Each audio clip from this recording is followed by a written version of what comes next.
Berteman dengan hantu sepertinya tidak pernah terpikirkan sama sekali oleh Raina.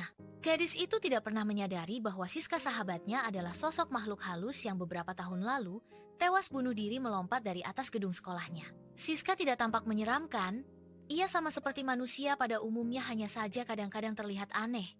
Namun Raina tidak pernah menyadari hal tersebut. Pantas saja selama ini Raina dianggap freak. Cewek itu sering kedapatan mengobrol sendirian di sekolah saat jam istirahat ataupun saat jam pulang hingga petang. Raina merasa tidak ada yang salah dari diri Siska. Seperti sekarang ini, cewek mana sih yang berani keluar larut malam dengan berjalan kaki sendirian?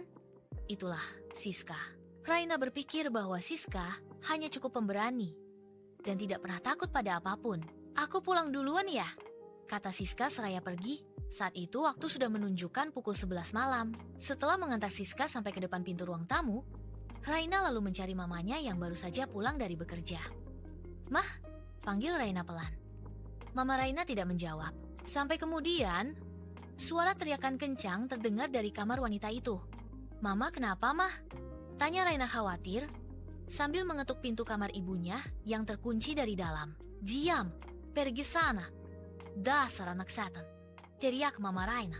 Air mata lalu mengalir deras dari pipi Raina. Ibunya memang sudah lama mengalami masalah kejiwaan yang bisa kambuh apabila mengalami tekanan atau stres. Trauma dari ditinggalkan suaminya membuat Mama Raina sering berperang dengan penyakit mental yang dialaminya. Raina pun menangis sampai hari menjelang pagi. Matanya tampak sangat sembah. Namun ia memutuskan untuk tetap pergi ke sekolah. Sekalipun nantinya ia akan menjadi bahan ledekan murid-murid lain. "Cewek aneh itu kenapa lagi sih?" tanya Mary sinis pada Nova ketika Raina baru saja masuk ke dalam kelas. "Paling juga dia habis nangisin cowok." "Hahaha," sambung Nova sambil cekikikan. Raina menunduk lemah sambil duduk di kursinya. Ia lalu melirik Raka di sudut ruangan. Cowok itu masih sibuk dengan dirinya sendiri dan seperti mengabaikan kedatangan Raina, tidak seperti biasanya. Kemudian pada jam istirahat, Raina yang masih tetap sendirian tidak sengaja melihat Nova yang tiba-tiba saja mendekati Raka dan mengajak cowok itu bicara. "Ada apa?" kata Raka kuek. Nova tersenyum ke arah Raka sambil sesekali melirik ke arah Raina yang tengah berdiri di ujung koridor. "Gak apa-apa kok, gue cuma pengen ngobrol aja sama lo," jawab Nova kemudian. Raina refleks memalingkan wajahnya.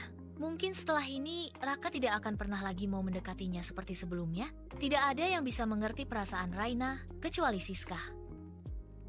Namun seharian itu Raina sama sekali belum melihat keberadaan Siska di sekolah. Raina mulai khawatir apakah sesuatu yang buruk terjadi pada sahabatnya itu. "Jangan bilang kalau lo lagi nungguin Siska kan?" kata seseorang yang ternyata Raka.